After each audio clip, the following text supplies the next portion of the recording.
Bismillahirrahmanirrahim. Assalamualaikum warahmatullahi wabarakatuh.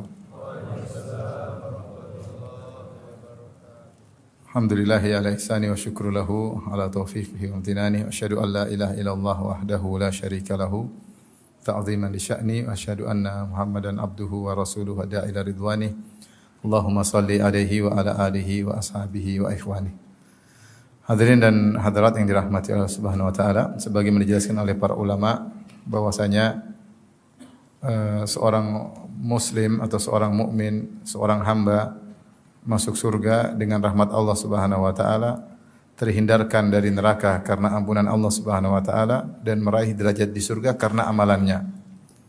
Orang masuk surga dengan rahmat Allah bukan dengan amalannya, dan dia terhindar dari neraka jahanam karena ampunan Allah Subhanahu wa taala, namun derajat surga dia raih sesuai dengan amalannya. Sebagaimana firman Allah Subhanahu wa taala, ya, walikullin darajatum mimma amilu. Masing-masing memiliki derajat berdasarkan amalan mereka. Udkhulul jannata bima kuntum ta'malun. Masuklah surga kalian berdasarkan amalan kalian.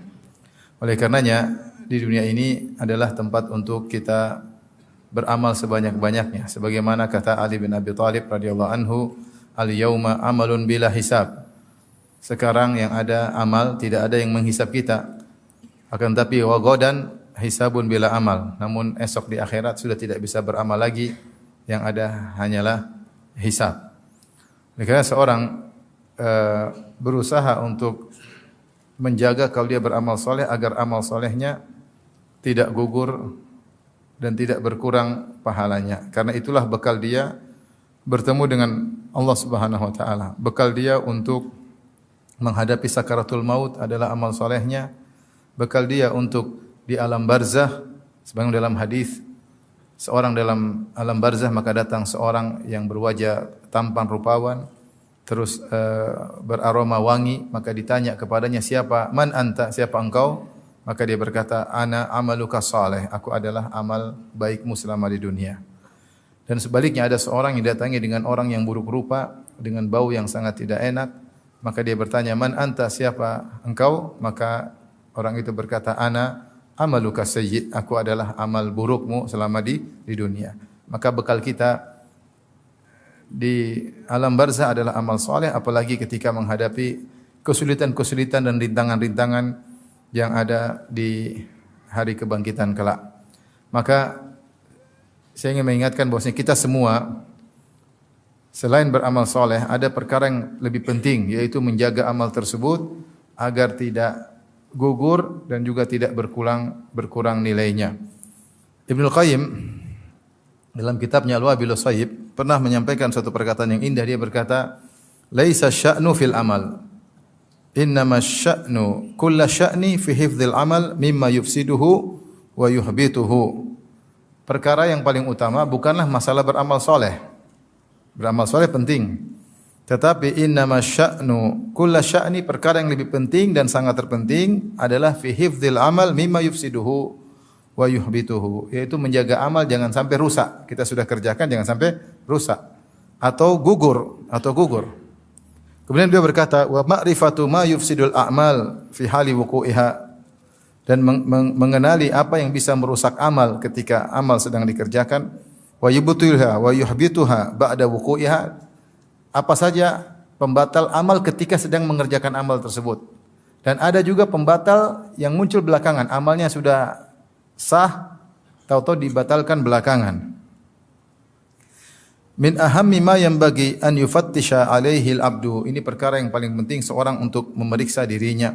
Wa yahris ala amalihi wa yahdharahu, dan dia berusaha untuk menjaga amalnya dan waspada terhadap penggugur atau perusak amal atau pengurang pahala amal yang dia kerjakan.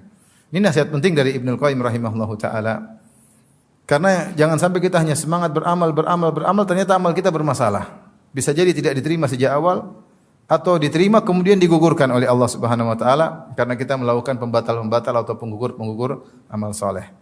Allah bercerita tentang suatu kaum yang mereka menderita pada hari kiamat kelak. Allah berfirman, amilatun nasibah tasla naron hamiyah, yaitu orang-orang yang amilah, yang itu yang bekerja keras, nasibah letih, Namun bagaimana di neraka tasla naron hamiyah. Mereka masuk ke dalam neraka yang panas.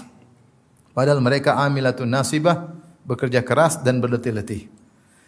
Al-Imam Ibnu Katsir rahimahullah taala menyebutkan dalam tafsirnya riwayat dari Umar bin Khattab radhiyallahu anhu ketika dia mendatangi tempat tinggal seorang rahib. Kemudian Umar memanggilnya, "Ya rahib, wahai rahib." Fa asyraf. Kemudian rahib tersebut keluar. Kemudian Umar melihatnya. Kemudian Umar pun menangis. Umar menangis melihat rahib tersebut. Maka ada yang bertanya kepada Umar, "Wa ma yubkik? Apa yang buat kau menangis wahai Amirul Mukminin, wahai Umar?" Maka Umar berkata, "Tadzakartu qaulahu ta'ala 'amilatun nasibah tasla naran hamiyah." Aku ingat firman Allah Subhanahu wa taala tentang orang-orang yang berletih-letih dan bercapek-capek di dunia beramal namun ternyata masuk neraka. Yaitu Umar menafsirkan di antara contohnya adalah orang-orang Nasara. Yang mereka Allah sifati dengan waladhdallin, yaitu orang-orang yang tersesat, beramal soleh semangat namun tidak ada ilmunya. Di antaranya mereka kemudian mengharamkan sebagian mereka kalau ingin mencapai tingkatan tinggi tidak menikah, ya, rahbaniyah, tidak mau punya anak, tidak mau punya istri. Mereka menganggap itu adalah tingkatan yang tinggi padahal tidak ada nilainya di sisi Allah, bahkan menyebabkan mereka masuk neraka jahanam. Maka Umar pun menangis mengingat ayat ini. Kasihan lihat pendeta sudah tua tersebut, sudah puluhan tahun di atas agamanya, berusaha susah payah, tidak menikah, tidak punya anak, hilang dari kebahagiaan keluarga, ternyata di akhirat masuk neraka jahanam. Demikian juga diriwayatkan dari sebagian salaf, mereka menafsirkan amilatun nasibah, yaitu orang-orang berletih-letih beramal saleh di dunia, beramal capek-capek, letih-letih, namun ternyata masuk neraka jahanam.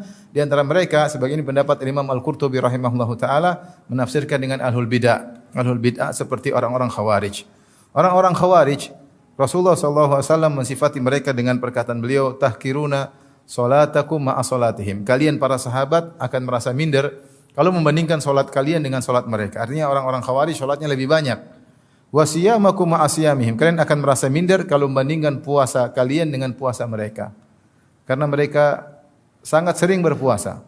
Makanya ketika Ibnu Abbas menemui mereka, wajah mereka pucat karena sering berpuasa dan salat malam. Tapi kata Nabi SAW, yamrukuna minad din kama yamrukus sahmu minar ramiyah. Sungguhnya mereka keluar dari agama seperti anak panah yang menembus buruannya, yaitu anak panah masuk kemudian keluar tanpa menyisakan daging sedikit pun. Itu benar-benar keluar lepas dari Islam. Sehingga para ulama khilaf apakah Khawarij kafir atau tidak. Yang benar mereka tidak kafir, tapi mereka melakukan bid'ah, di antaranya mudah mengkafirkan kaum muslimin. Maka Rasulullah SAW mengatakan dalam hadis yang lain, hum kilabu ahlin nar. Mereka adalah anjing-anjing penghuni neraka jahanam. Ibadah mereka luar biasa, tapi ternyata mereka masuk neraka jahanam. Oleh karenanya ini yang kita perlu hati-hati bersama, ya, untuk kepentingan diri kita sendiri. Sehingga kalau kita beramal soleh, kita harus jaga amal soleh tersebut. Jangan kita sudah letih-letih, capek-capek, ternyata amal soleh tersebut tidak ada nilainya di sisi Allah Subhanahu wa taala dan bahkan merupakan sebab seorang masuk neraka jahanam.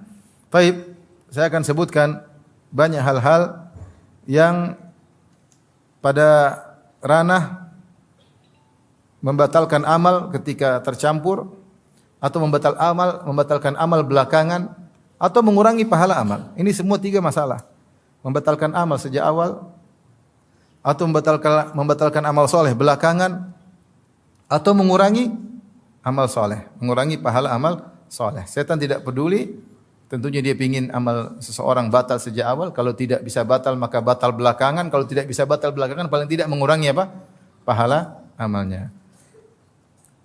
Ada beberapa poin. Yang pertama tentunya di antara hal yang membatalkan amal, yaitu tentunya adalah kekufuran dengan berbagai macam modelnya. Siapa yang kufur maka amalnya batal secara total. Dan kufur modelnya banyak, ya. Kekufuran itu modelnya banyak. Siapa yang melakukan pembatal keislaman, maka dia telah terjerumus dalam kekufuran. Di antaranya melakukan syirik akbar, misalnya. Di antaranya misalnya dia mengejek syariat Allah Subhanahu wa taala, mengejek syiar-syiar Allah, ya, mengejek ayat-ayat Allah, mengejek Nabi Muhammad sallallahu alaihi wasallam, namanya istihza biddin, mengejek agama, maka dia kufur kepada Allah Subhanahu wa taala. Di antaranya misalnya dia membenci syariat Allah. Dzalika bi annahum karihu ma anzalallah. Karena mereka benci dengan apa yang Allah turunkan. Ada syariat dia benci, ini syariat kayak apa ini? Dia protes padahal yang turunkan Tuhan. Sementara dia makhluk, dia benci dengan syariat Allah Subhanahu wa taala. Ini juga kekufuran. Di antara kekufuran misalnya adalah mendustakan ayat-ayat Allah. Dia bilang ayat ini saya tidak terima, ayat yang lain saya terima, ini saya tidak terima. Berarti mendustakan ayat Allah Subhanahu wa taala. Dan banyak di antara bentuk kekufuran menganggap bahwasanya hukum yang saya buat sama nilainya sama hukum Allah. Ini juga kekufuran. Allah bikin syariat, saya juga bisa bikin syariat. Sama kok. Mungkin syariat saya, apalagi menganggap syariat saya lebih maslahat daripada syariatnya Allah. Kamu berarti menganggap lebih baik daripada Tuhan.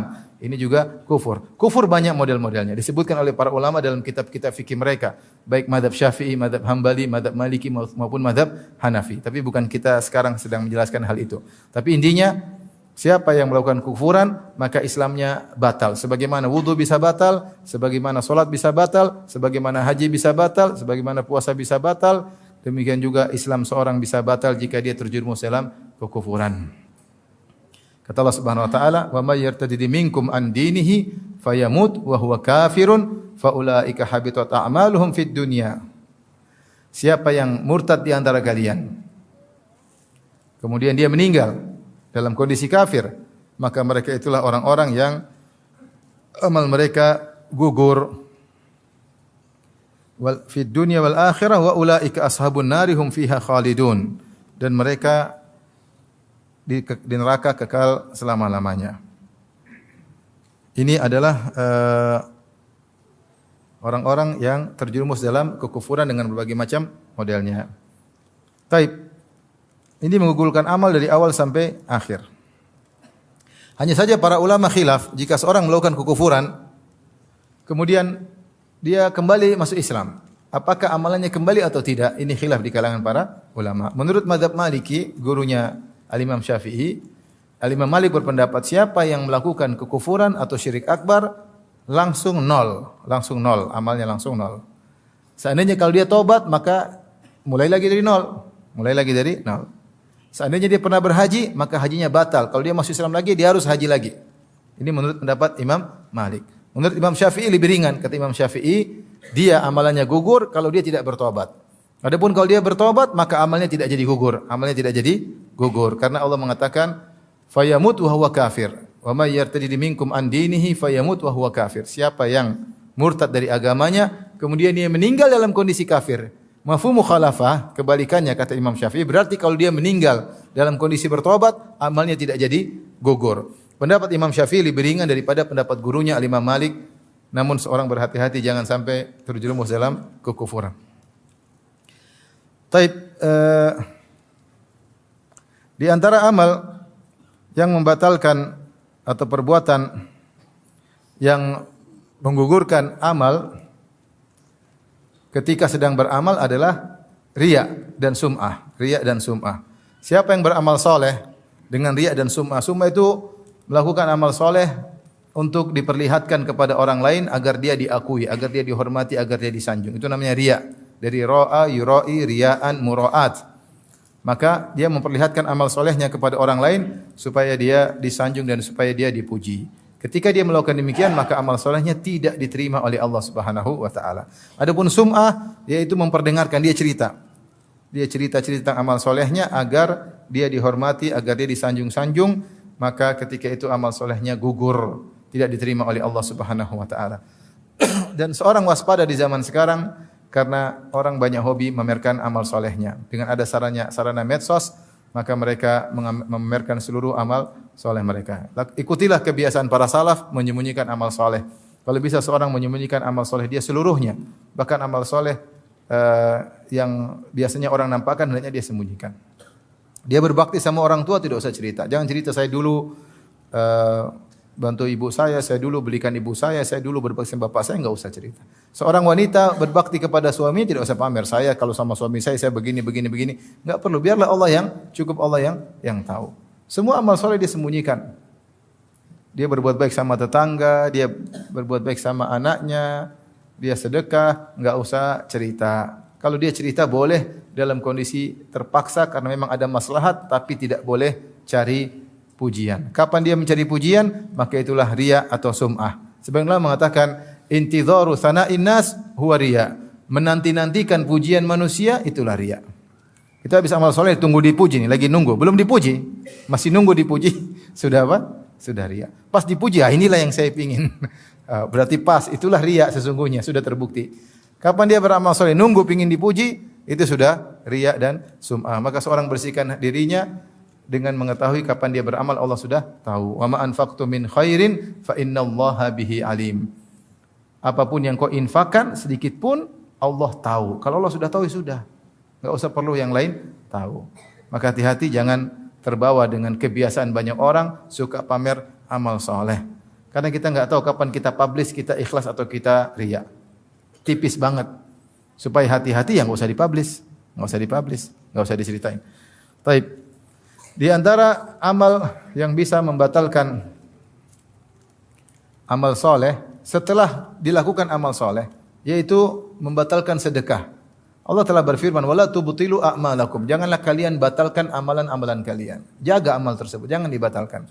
Di antaranya adalah sedekah yang ikhlas jadi batal gara-gara al-man wal adza. Kata Allah Subhanahu wa taala, "Ya ayyuhalladzina amanu la tubtilu shadaqatikum bil manni wal adza." Wahai orang yang beriman, janganlah kalian batalkan sedekah kalian dengan al-man dan al-adza. Apa itu al-man, apa itu al-adza? Dua hal yang bisa membatalkan amal soleh. Padahal sedekahnya ikhlas. Beda kalau riya dari awal udah batal. Ini ikhlas dulu, terus belakangan baru muncul al-man dan al-adza yang membatalkan. Padahal sudah ikhlas. Makanya Allah mengatakan, la tubtilu shadaqatikum bil manni wal adza kalladzi yunfiqu ria'an nas, ma lahu ria'an nas. Janganlah kalian batalkan amal sedekah kalian dengan al-man dan al-adza sebagaimana orang yang riya. Kalau orang yang riya dari awal sudah batal.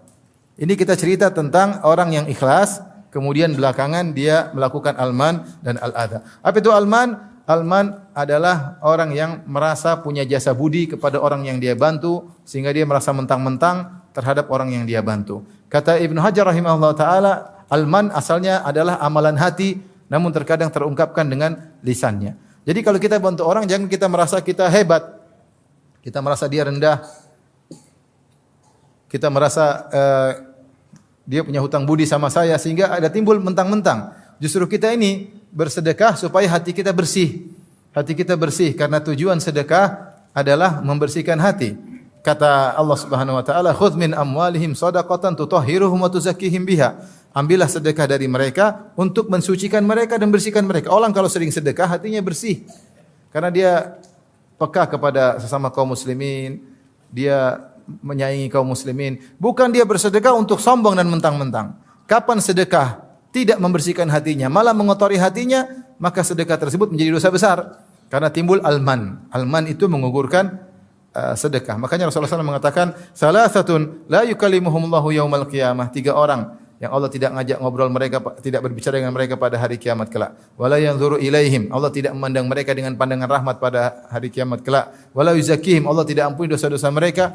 Walahum adzabun alim, dan bagi mereka azab yang pedih. Kata Nabi sallallahu alaihi wasallam di antaranya al-mannan. Al-mannan. Al-mannan yaitu orang yang merasa tinggi karena membantu orang lain. Lihat orang lain dia merasa saya yang bantu. Sehingga dia semakin bersedekah semakin angkuh. Maka untuk mengobati penyakit ini kita harus tahu bahwasanya kalau kita membantu orang lain justru dia yang berjasa buat kita. Gara-gara kita bantu dia, kita dapat pahala. Gara-gara kita bantu dia, harta kita ditambah oleh Allah Subhanahu wa taala. Gara-gara kita bantu dia, maka kita diselamatkan dari kematian yang buruk dan banyak manfaat sedekah. Dia cuma makan, selesai. Manfaat yang didapatkan sedikit dibandingkan manfaat yang kembali kepada kita. Saya sering sampaikan ada orang mungkin dia melihara anak yatim di rumahnya. Biaya biar anak yatim tersebut mungkin sedikit, taruh 1 bulan 2 juta. Tapi Allah kasih dia harta berlimpah-limpah gara-gara dia memelihara anak-anak yatim tersebut. Mana yang lebih beruntung? Dia atau anak yatim? Dia yang lebih beruntung. Oleh karena jangan merasa kalau kita bantu orang bahwasanya dia utang budi sama, hilangkan itu semua, itu sebab al-man. Dan itu bisa membatalkan sedekah kita yang tadinya ikhlas. Dan ini potensinya muncul kalau orang itu bikin masalah sama kita. Potensinya bakalan muncul kalau orang itu bikin masalah sama kita, maka namanya al-man. Taib yang kedua al-adza. Apa bedanya al-man al-adza? Al-adza bahasa Arab artinya menyakiti dengan kata-kata. Ini biasanya sudah bersama man. Jadi dia merasa mentang-mentang maka dia menyakiti. Dia bilang Kalau bukan saya, kamu dulu sudah mati. Kalau bukan saya, kamu dulu. Jangan sekali-kali kita menyakiti hati orang yang pernah kita bantu, baik berupa harta maupun yang lainnya. Jangan kita mengungkit jasa-jasa kita sehingga dia tersakiti. Jangan. Jangan. Sebagian ulama menyatakan hanya boleh antara orang tua dengan anak dan suami dan istri. Itu yang boleh. Itu pun bukan dalam rangka untuk menyakiti, tapi untuk menasihati. Orang tua boleh bilang sama anaknya, "Nak, Abi dulu yang ini, Abi dulu yang." Bukan menyakiti dia, tujuannya bukan menyakiti, tapi agar dia berbakti kepada orang tuanya. Ini dibolehkan. Dia bukan al-adha, bukan menyakiti, tapi mengungkit kebaikan dalam rangka agar anaknya itu sadar. Sebagaimana suami boleh, sebagaimana mengatakan boleh dia ingatkan istrinya, "Saya dulu yang inikan kamu," agar dia tunduk kepada atau taat kepada suaminya. Karena banyak istri yang lupa diri ya. Lupa diri, sudah dibaikin sama suaminya, kemudian akhirnya membangkang, angkat suara, merendahkan suami, tidak menghormati suami, seakan-akan apa yang dilakukan oleh suami selama ini tidak ada nilainya. Kata Nabi sallallahu alaihi wasallam, "Idza ahsanta ila ihdahunna ad-dahra, tsumma ra'at minka syai'an, laqalat ma ra'aitu minka khairan qat." Jika salah seorang dari kalian berbuat kebaikan kepada istrinya setahun penuh, kemudian dia melakukan satu kesalahan, maka istrinya berkata, "Aku tidak pernah melihat kebaikan darimu meskipun sedikit sama sekali." Dia lupa. Oleh karena tidak mengapa seorang suami terkadang mengingatkan kebaikannya agar istrinya tidak lupa, bukan untuk menyengketi istrinya, bukan, tapi agar dia menjadi lebih baik. Adapun kalau seorang mengungkit kebaikannya untuk menyengketi orang tersebut, maka itu adza. Ini langsung membatalkan kebaikannya. Hati-hati. Kamu dulu miskin, yang ngerjain kamu siapa? Yang buat kamu diterima pekerjaannya siapa? Itu sama. Itu langsung amal kita gugur ketika itu. Karena kita menyakiti hatinya. Maka hati-hati kalau terbetik dalam benak kita mau bicara, enggak usah bicara. Bayangkan seorang yang sudah melakukan kebaikan 20 tahun lalu, kemudian dia ada masalah dengan orang tersebut, dia ungkit. "Kamu dulu yang ini, kamu tahu enggak kalau saya enggak ngebantu kamu dulu, kamu sudah mati, kamu sudah kurus krempeng, kamu sekarang kamu gemuk, siapa yang bikin gemuk?" Ini langsung kebaikan 20 tahun yang lalu hilang. Maka waspada, yang penting bukan cuma bersedekah, tapi bagaimana menjaga kebaikan kita, jasa kita agar tidak batal gara-gara al-man wal adha. Taib, di antara hal yang bisa membatalkan amal soleh seorang, artinya tidak diterima sejak awal, sama seperti riya, sama dengan kufur, tidak diterima sejak awal, adalah mendustakan takdir. Siapa yang mendustakan takdir, mengatakan Allah tidak mencatat sebelumnya, ini terjadi begitu saja tanpa ada catatan Allah sebelumnya, maka amalnya tidak diterima oleh Allah Subhanahu wa taala. Dalam satu hadis ketika dilaporkan, dalam hadis pertama dalam Sahih Muslim, ketika dilaporkan kepada Ibnu Umar radhiyallahu taala anhuma bahwasanya di Basrah ada seorang namanya Ma'bad al-Juhani yang dia terlalu berdalam-dalam tentang ilmu sehingga menggunakan logikanya sehingga dia berkesimpulan al-amru unuf, bahwasanya segala perkara itu baru saja terjadi tanpa direncanakan oleh Allah, tanpa dicatat oleh Allah sebelumnya. Terjadi begitu saja. Allah tidak ada rencana-rencana, tiba-tiba muncul. Maka Ibnu Umar berkata, "Idza laqita haula," jika kau bertemu dengan mereka, fa akhbirhum anna ibna Umar bari'um minhum, sampaikan bahwasanya Ibnu Umar, saya sahabat Ibnu Umar, berlepas diri dari mereka. Wa hum bara'u minni, dan mereka berlepas diri dariku. Dan sampaikan kepada mereka, "Lau anna ahadahum anfaqa mithla Uhudin dhahaban ma qabilallahu minhu hatta yu'mina bil qadar." Sampaikan kepada mereka, kalau salah seorang dari mereka berinfak dengan emas sebesar gunung Uhud, Allah tidak akan terima sampai dia beriman dengan takdir. Emas gunung Uhud itu panjangnya 7 sampai 8 kilo. Lebarnya 2 sampai 3 kilo. Tingginya 100 meter lebih. Kalau ditimbang berapa ton? Kalau antum punya emas sebesar gunung Uhud itu, antum infakkan, meskipun ikhlas, tidak akan diterima kalau antum mendustakan takdir. Karena di antara rukun iman adalah apa? Iman kepada takdir. Semua ini sudah tercatat di Lauhil Mahfuz. Tidak ada satu perbuatan, kejadian, peristiwa kecuali sudah tercatat di Lauhil Mahfuz. Kalau kita tidak beriman akan hal ini, maka amal kita apapun yang kita lakukan gugur, tidak akan diterima oleh Allah Subhanahu wa taala.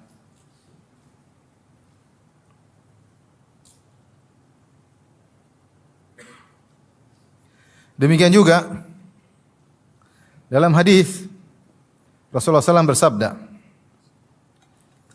"Walau anfaqta mithla Uhudin dhahaban fi sabilillah, Ma qabilahu Allahu minka. Kata Nabi, kalau kau berinfak dengan emas sebesar gunung Uhud di jalan Allah, Allah tidak akan menerima darimu hatta tu'mina bil qadar, sampai kau beriman kepada takdir. Wa ta'lama anna ma asabaka lam yakun liyukhti'ak, dan kau tahu bahwasanya apa yang menimpamu tidak akan meleset karena sudah ditakdirkan. Wa anna ma akhta'aka lam yakun liyusibak, dan apa yang meleset darimu tidak akan mengenaimu. Walau mutta ala ghairi hadza la dakhaltan nar, kalau kau meninggal tidak punya keyakinan seperti ini, tidak beriman terhadap takdir, maka kau akan masuk neraka jahanam. Karena hati-hati, sebagian orang menggunakan logikanya, ya, tidak belajar Islam dengan baik, menggunakan logikanya, akhirnya terjebak dengan paham qadariyah yang menolak adanya takdir, dan ini membatalkan amal seseorang. Maka waspada. Ini pentingnya kita belajar rukun iman. Di antara amalan yang bisa membatalkan amal soleh adalah, atau perbuatan yang bisa membatalkan amal soleh adalah meninggalkan solat asar. Meninggalkan solat asar. Datang hadis secara khusus dalam Sahih Bukhari dan yang lainnya. Rasulullah sallallahu alaihi wasallam bersabda, "Man taraka salatal asar faqad habita amaluh." Siapa yang meninggalkan salat asar maka telah gugur amalnya. Man taraka salatal asar faqad habita amaluh. Siapa yang meninggalkan salat asar maka telah gugur amalnya. Ada khilaf di kalangan para ulama, apa maksudnya gugur amalnya? Ada yang mengatakan amalnya gugur seluruhnya, jadi nol. Ada yang mengatakan amal dia pada hari itu. Ada yang mengatakan amal dia ketika mau dilaporkan ke Allah, karena sore malaikat angkat amalannya ke Allah, ternyata dia malah tidak salat asar, maka amalan seharian gugur. Amalan seharian gugur. Maka seorang jangan sampai meninggalkan salat asar. Kadang pulang kerja capek, letih, kemudian tidur, tidak salat asar, maka ini bahaya. Hendaknya seorang jangan meninggalkan salat asar dan berusaha jangan menunda-nunda salat asar. Rasulullah SAW sebutkan di antara sifat orang munafik yaitu menunda-nunda salat asar sampai menjelang adzan. Kata Nabi, tilka salatul munafik. Itulah salat orang munafik. Dia menunggu-nunggu sampai matahari sudah mau terbenam, tiba-tiba dia rajin mendadak. Langsung semangat, Allahu Akbar. Tadinya ngobrol terus. Maka seorang beriman jangan tunda-tunda salat asar. Segera dia lakukan salat asar. Di antara hal yang batalkan amal soleh seseorang adalah bersumpah mendahului Allah. Bersumpah mendahului Allah. Sok tahu tentang Allah Subhanahu wa taala dengan sumpah. Dalam hadis disebutkan tentang dua orang yang saling bersaudara. Kemudian yang satu rajin maksiat, yang satu rajin ibadah. Yang rajin ibadah selalu menegur yang teman yang suka bermaksiat. Dia mengatakan, "Ya fulan, aqsir, wahai fulan, berhentilah." Tapi temannya tersebut tidak mau berhenti. Terus maksiat sampai satu hari temannya melakukan maksiat yang tidak biasanya. Maka dia mengatakan, "Ya fulan aksir, wahai fulan, berhentilah dari maksiatmu." Ternyata si fulan yang ditegur marah. Dia berkata, "Da'ni wa rabbi." Biarkan aku dengan Tuhanku. Ngapain kau ikut campur urusanku? Ini salah juga ya. Dia salah, tapi dia emosi. Dia bilang, "Abu ista alayya raqiba." Apakah Allah utus kamu jadi pengawasku? Sudah ada malaikat, ngapain kau ngawasi saya? Ini perkataan orang ini benar atau salah? Salah. Karena nahi mungkar harus ditegakkan. Saking jengkelnya dia bilang, "Ngapain kau ngurus saya? Biar saya urus dengan Tuhan. Kau ngapain tegur-tegur saya? Emang kau ditugaskan Allah untuk nyatatin saya? Sudah ada malaikat raqib atid, ngapain kau ikut-ikut?" Ngomongannya gitu. Intinya dia emosi ketika ditegur tersebut, dan ini ucapan salah dari orang ini, pelaku maksiat ini. Dia jengkel ditegur terus, dan yang menegur lebih jengkel lagi. Akhirnya dia berkata, "Wallahi la yaghfirallahu lak." Demi Allah dia bersumpah, Allah tidak akan mengampunimu. Nah, ini masalahnya. Dia mendahului Allah, bahkan dia bersumpah. Maka Allah matikan kedua-duanya. Allah mengatakan, "Man dzalladzi yata'ala alayya alla aghfira li fulan." Siapa yang berani-berani bersumpah atas namaku, bahwasanya aku tidak akan mengampuni si fulan, hati-hati. Wa qad ghafartu lahu wa ahbattu amalak. Sungguh aku telah mengampuninya dan aku gugurkan amal solehmu. Maka akhirnya orang yang tukang maksiat tadi diampuni dosa-dosanya, Allah berkehendak ampuni dia. Yang orang yang sombong atau orang yang mendahului Allah, sok tahu tentang Allah bersumpah, maka amalnya gugur. Abu Hurairah radhiyallahu anhu ketika meriwayatkan hadis ini, dia berkomentar, "Takallama bi kalimatin aw baqad dunyahu wa ukhrah." Sungguh orang ini telah mengucapkan satu perkataan yang perkataan tersebut menghancurkan dunianya dan akhiratnya. Maka seorang jangan pernah mendahului Allah dalam banyak hal. Jangan bilang, "Ini orang ini enggak mungkin diampuni." Enggak mungkin. Antum bayangkan kalau ada sekarang misalnya ada seorang sadis, dia masuk di masjid ini misalnya. Kemudian kita semua dibakar. Baik pendengar maupun ustadznya. Dibakar hidup-hidup. Terus ada orang lihat, tidak akan diampuni. Mungkin pikiran kita begitu kan? Tapi ternyata kalau dia bertobat diampuni. Seperti kisah Ashabul Ukhdud.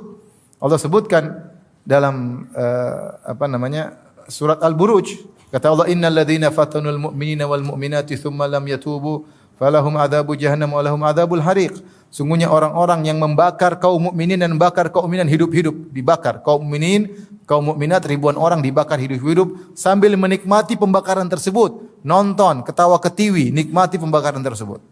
Kata Allah, tsumma lam yatubu, kemudian mereka tidak bertobat.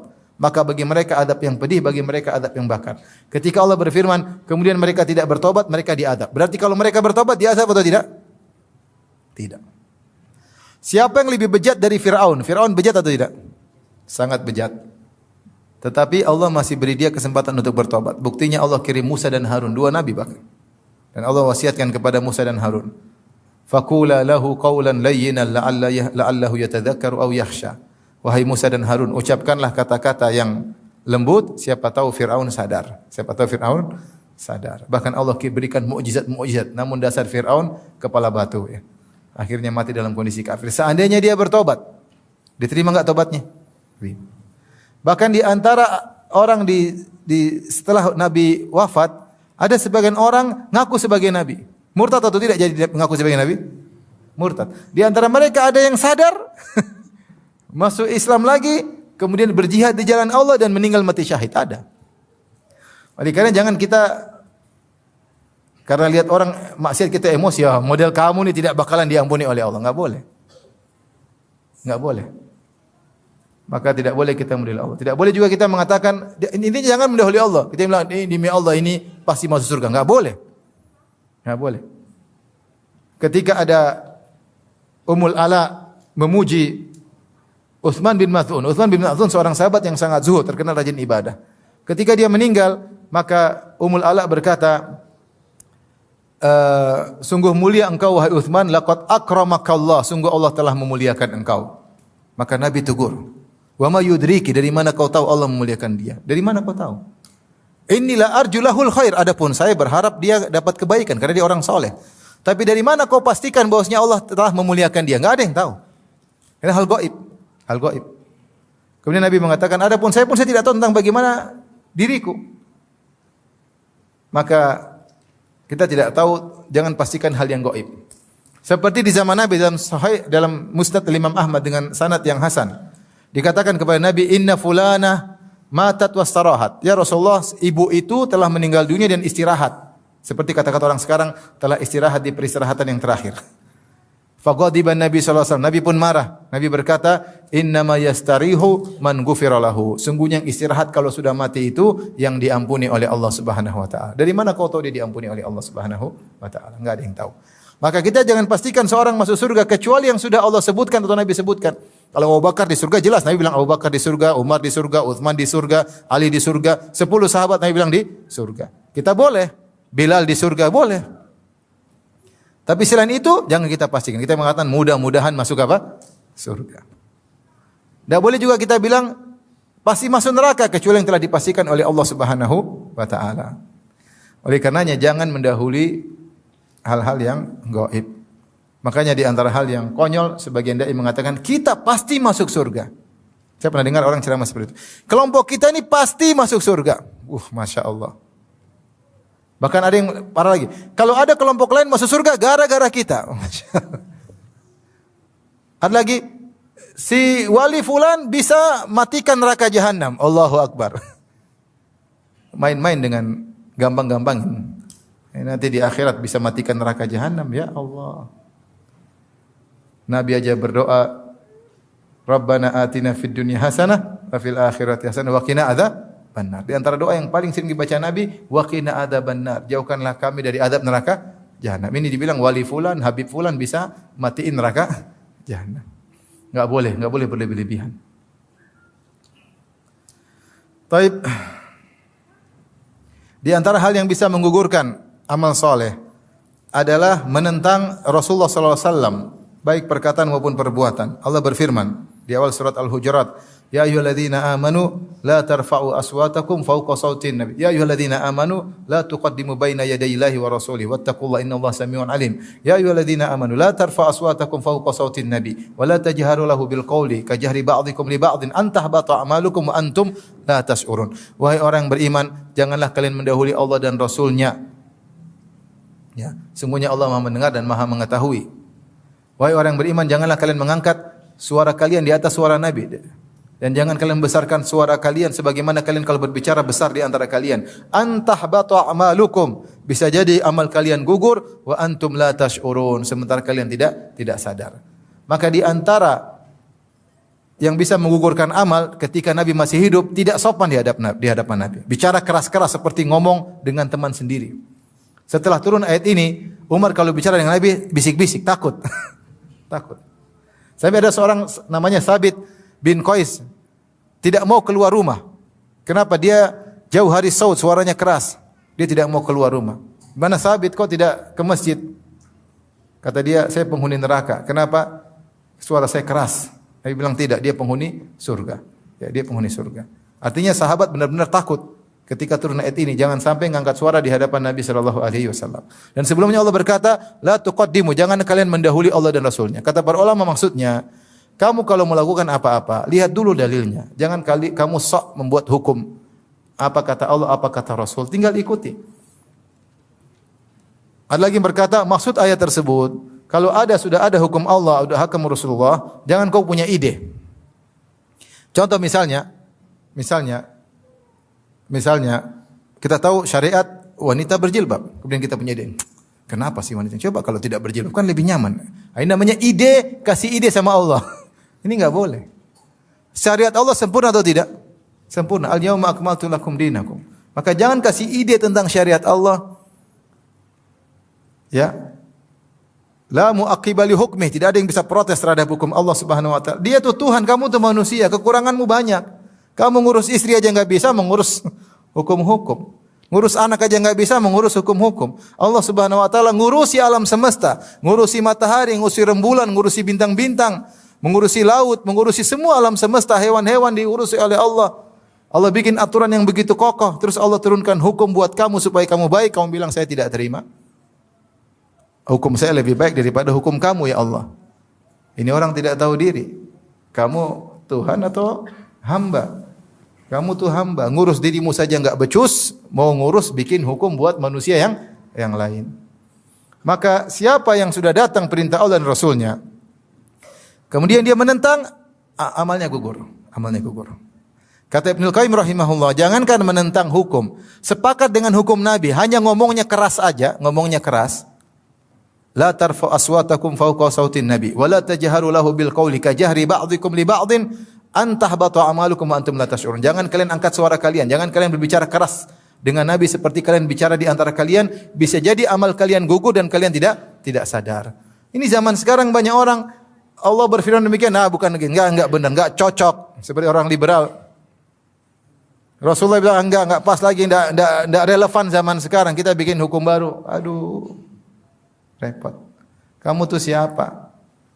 Ngurus istrimu aja enggak beres. Ya, terus mau ngurus manusia di alam semesta dengan bikin hukum dari kamu.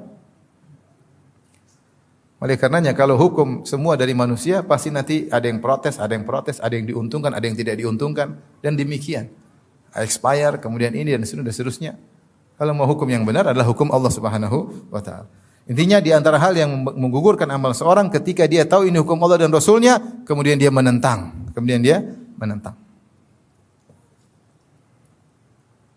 Maka hati-hati kalau kita sudah jelas hukum Allah, hukum Rasul, maka jangan dibilang lagi, kata Ustadz, kata Kiai, kata Habib, tidak ada. Kalau ini sudah hukumnya jelas, terima. Benar-benar dari Allah dan Rasulnya, maka terima. Kalau kata-kata terus nggak akan berhentinya. Sekarang Allah bilang, orang kafir di neraka, Yaunas di neraka, orang liberal bilang, ada juga orang liberal mengatakan enggak di surga. Kata Ustadz di surga. Allah bilang di neraka, dia bilang kata Ustadz di mana? Di surga. Allah bilang jangan mohon ampunan bagi orang kafir yang sudah meninggal dunia, enggak apa-apa. Kita mohon ampun buat mereka. Allah menyuruh pakai jilbab, enggak apa-apa enggak pakai jilbab, yang penting sopan.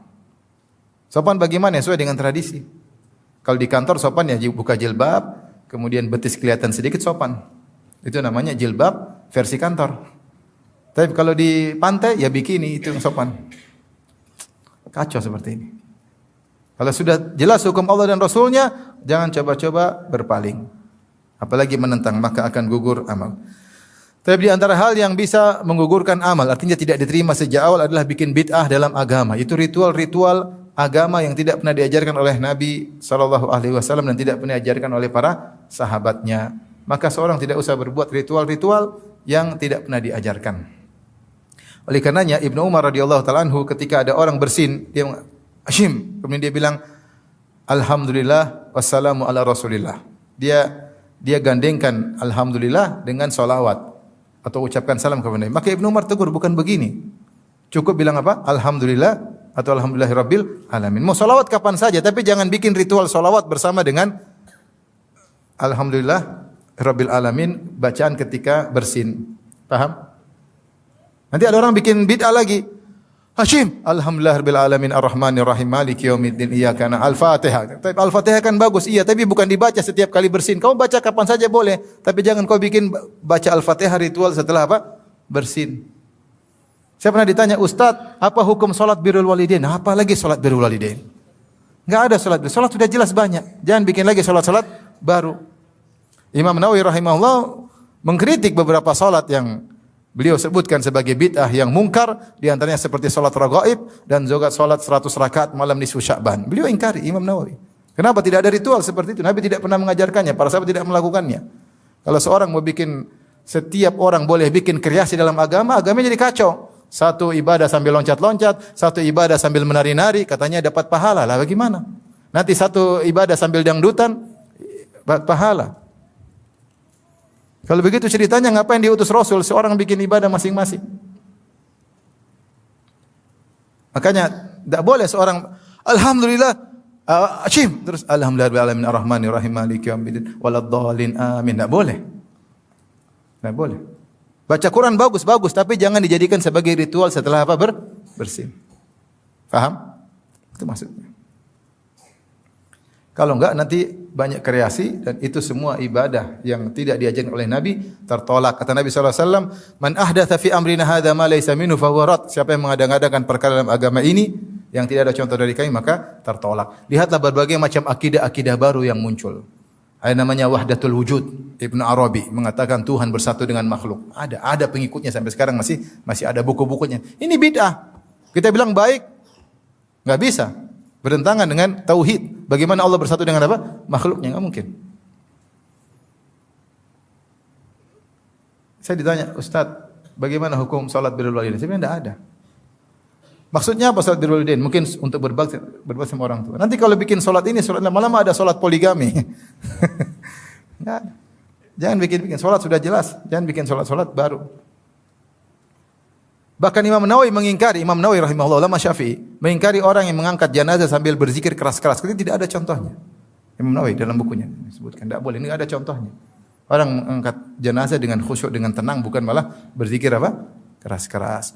Intinya kalau kita mau lakukan ibadah yang jelas sudah sangat banyak. Mau kita kerjakan semua enggak bakalan bisa. Maka tidak usah bikin kreasi-kreasi baru yang tidak jelas. Hidup enggak usah spekulasi. Yang jelas-jelas kita kerjakan, yang enggak jelas kita tinggalkan aja. Lebih hati-hati.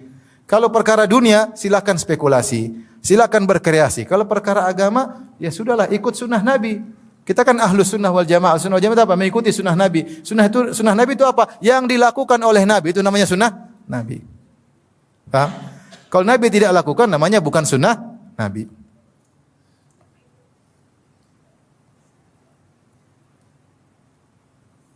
Sekarang sedih kita lihat orang salawat sambil joget-joget, salawat sambil dangdutan.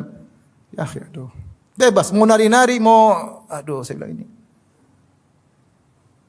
Gimana ibadah kayak begini? Campur laki-laki perempuan kemudian salawat joget-joget. Aduh, saya bilang ini gimana? Enggak ada yang mengingkari kah? Dibiarkan begitu saja. Jangan, nanti rusak agama ini kalau semua orang boleh bikin ibadah sendiri. Di antara hal yang bisa menggugurkan amalan adalah bermaksiat diam-diam. Kalau di depan orang soleh, temannya malaikat. Kalau sendirian, temannya iblis. Dalam hadis kata Rasulullah sallam, la alamannak aqwaman min ummati ya'tuna yaumal qiyamati bihasanatin amsali jibali tihamah faja'alahu Allahu azza wa jalla haba'an manthura. Sungguh aku mengetahui ada sekelompok orang yang mereka pada hari kiamat kelak membawa amalan yang banyak, pahala sebesar gunung-gunung Tihamah. Kemudian Allah jadikan pahala tersebut menjadi haba'an manthura, debu yang berterbangan tidak ada nilainya. Maka sahabat bertanya, siapa mereka itu? Rasulullah berkata, walakinnahum aqwamun idza khalau bi maharimillah intahakuha. Mereka adalah suatu kaum jika mereka sedang bersendirian maka mereka melanggar larangan Allah Subhanahu wa taala. Kalau lagi sendirian mereka bermaksiat. Hadis ini menjadi muskil di kalangan para ulama. Karena kita tahu namanya kaum muslimin siapa sih yang tidak bermaksiat ketika sendirian? Maka mereka mengatakan hadis ini maksudnya orang munafik. Maksudnya orang-orang apa? Munafik. Orang-orang mukmin namanya maksiat dia pasti sembunyi-sembunyi enggak? Kalau dia sembunyi-sembunyi kemudian dia termasuk dalam hadis ini, kata mereka enggak. Orang mukmin yang terkadang bermaksiat diam-diam maka hendaknya dia bertobat kepada Allah. Tapi kalau setiap dia sendirian selalu bermaksiat, dikhawatirkan dia seperti orang-orang munafik yang dimaksud. Paham? Maka seorang kalau bersendirian bermaksiat segera dia bertobat kepada Allah. Jangan dia continue terus tidak berhenti. Ketika dia tidak pernah berhenti, setiap sendirian bermaksiat, setiap tidak ada yang lihat bermaksiat, maka akhirnya dia seperti orang-orang munafik, dikhawatirkan amal-amal dia akan gugur pada hari kiamat kelak gara-gara dia ketika bersendirian pasti bermaksiat. Setiap sendirian pasti bermaksiat. Maka Rasulullah bersabda, "Ittaqillah haitsuma kunt." Bertakwalah dimanapun kau berada. Ketika kau di rumah bertakwa, ketika kau di luar rumah bertakwa, ketika di Indonesia bertakwa, di luar negeri bertakwa, bersama istri bertakwa, lagi tidak bersama istri bertakwa, di rumah bertakwa, di hotel juga bertakwa. Ya. Karena gangguan di rumah mungkin kurang, kalau di hotel banyak gangguan. Saya ingat cerita seorang syekh. Dia ketika ke suatu negara, kemudian dia masuk di hotel. Tiba-tiba ada orang ketuk pintu. Ketika dia buka ternyata perempuan sangat cantik, jelita. Lonte. Apa bahasa kerennya? PSK ya apa? Apa PSK singkatannya? Perempuan apa? Apa? Penjajah, penjual seks komersial. Bahasa kerennya lonte. Maka lonte ini dia kemudian menawarkan dirinya, maka syekh tersebut akhirnya takut, maka dia pun kunci pintu. Kemudian diketuk-ketuk terus, maka dia sujud langsung kepada Allah. Dia berdoa kepada Allah agar menguatkan hatinya. Orang kadang syahwat bergejolak dengan satu pandangan. Apalagi tinggal enggak ada orang, istri di rumah, istri di Saudi semua enggak ada yang tahu. Kalau dia mau maksiat sudah enggak ada yang tahu. Maka dia sujud minta kepada Allah, minta kepada Allah. Nanti jam berapa lagi ada yang ketuk lagi. Siapa tahu jam 12 goyang. Dia sujud terus sampai akhirnya sampai pagi enggak ada lagi yang ketuk-ketuk. Mungkin lantainya udah tidur. Akhirnya dia selamat. Ketika dia pulang turun di Jeddah, begitu turun dari pesawat tiba-tiba ada telepon. Abu Fulan, iya, saya Abu Fulan. Kenapa? Anak saya, putri saya sudah waktunya menikah, saya ingin tawarkan untuk kamu. Masya Allah. Gara-gara meninggalkan lonte dapat istri berikutnya. Oleh karenanya, di antara cerita juga saya dengar ketika ada sekelompok orang pergi ke suatu negara kafir. Kemudian ternyata mereka bermaksiat di negara kafir tersebut. Negara Islam mungkin mereka takut. Begitu di luar sana dia bermaksiat. Kemudian dia didatangi oleh wanita, teman-temannya dia tidak mau, teman-temannya sudah pada zina, dia menyendiri. Ketika dia menyendiri didatangi oleh seorang perempuan khusus untuk dia. Maka dia bilang, jangan, saya ini kena AIDS. Jangan berhubungan dengan saya ini kena AIDS. Dia bohong, supaya dia tidak digauli, supaya dia tidak berhubungan. Dia bilang, saya ini kena AIDS, jauh. Kata perempuan tersebut, tenang, saya juga kena AIDS, tidak apa-apa. Itu teman-teman juga semua kena AIDS. Allahu Akbar, ngeri. Jadi intinya, kita ini kadang kalau di depan banyak orang, seperti teman malaikat. Kalau sendirian, kayak temannya siapa? Iblis. Karena seorang bertakwa kepada Allah. Kalau namanya manusia terjerumus dalam kesendiriannya itu wajar, namanya orang beriman, tapi dia segera bertobat. Tapi kalau terus-terusan ini yang jadi masalah. maka jadi seperti orang-orang munafik yang mereka setiap tidak ada yang melihat mereka bermaksiat kepada Allah Subhanahu wa taala.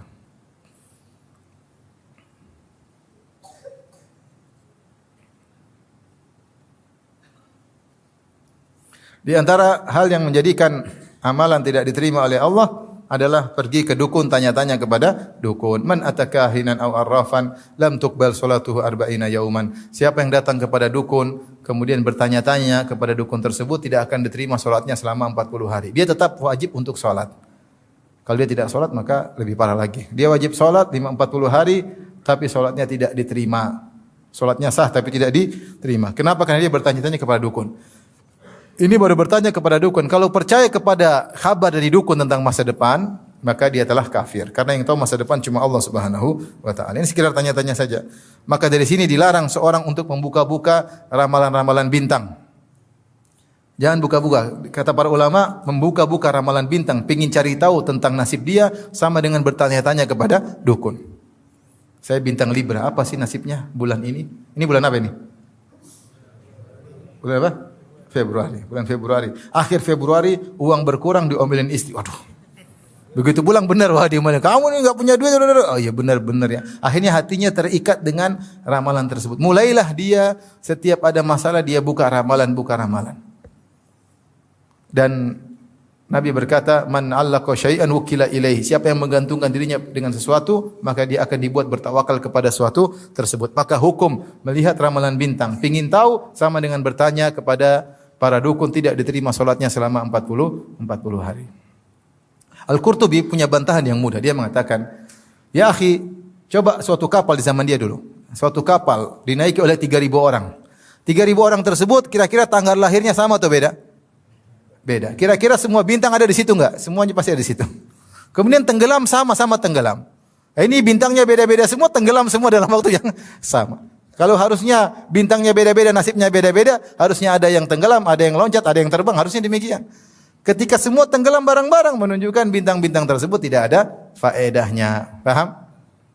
Maka jangan pernah buka ramalan bintang. Karena salat Anda tidak akan diterima selama 40 hari.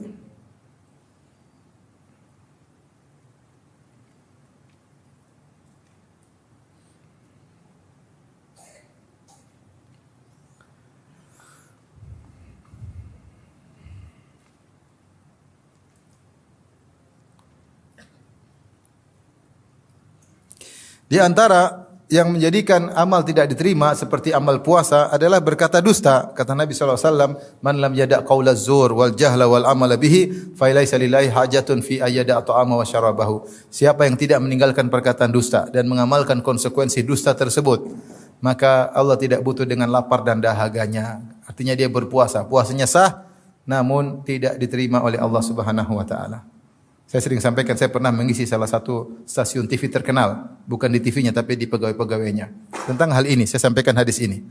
Kemudian mereka bertanya, "Ustadz, kami dipaksa oleh direksi untuk bikin berita palsu, terutama musim politik.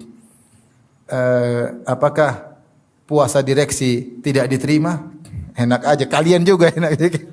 Saya bilang semuanya enak aja melemparkan kesalahan kepada direksi. Kalian juga ikut-ikutan dusta. Hati-hati. Hanya karena duniawi kemudian kita mengorbankan apa? Pahala akhirat kita.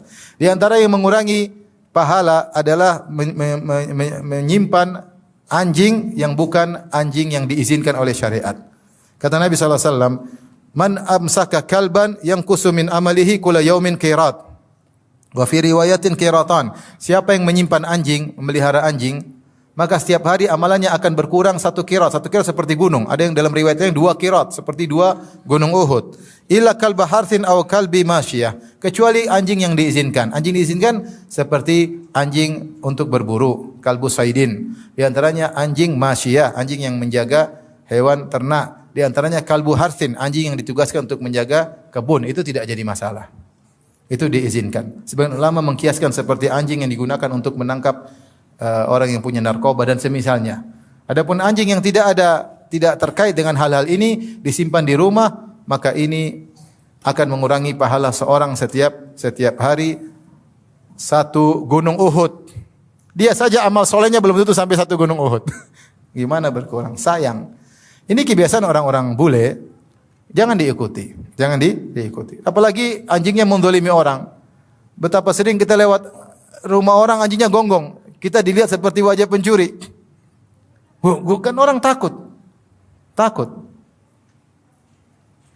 Sampai ada kawan saya, dia bilang, "Ustadz, saya ini..."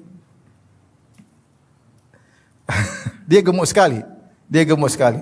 Dia bilang, "Saya kalau nimbang Ustadz, timbangannya bukan begini, langsung balik ke kiri." Saking beratnya. Saya kalau main di laut Ustadz, kemudian saya dengan teman-teman datang, anjing-anjing itu ngeser ke saya terus. Karena saking gemuknya dia.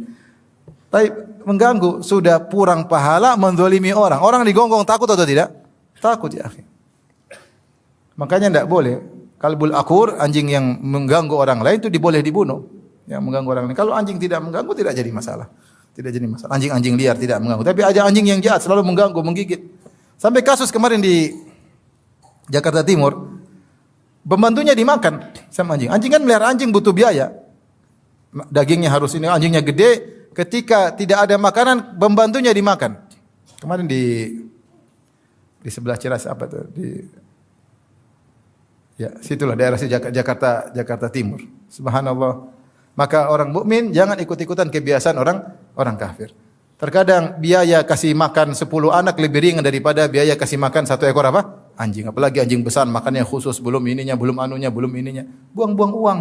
Buang-buang uang, pahala berkurang tiap hari, kadang mendolimi orang lain. Cari pahala sana, kasih orang anak yatim, orang miskin banyak, kirim ke Palestina kemana. Maka ini mengurangi pahala setiap hari seperti 1 gunung Uhud. Sementara pahala dia sendiri amal solehnya belum tentu sebesar itu.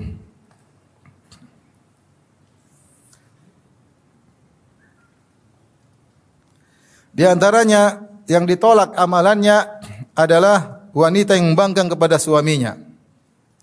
Ithnani la tujawizu salatuhuma ru'usahuma. 2 orang yang salatnya tidak akan melewati kepalanya, itu tidak akan diterima oleh Allah Subhanahu wa taala. Abdun abaqa min walihi hatta yarja ilaihim, yaitu budak yang kabur sampai kembali kepada tuannya.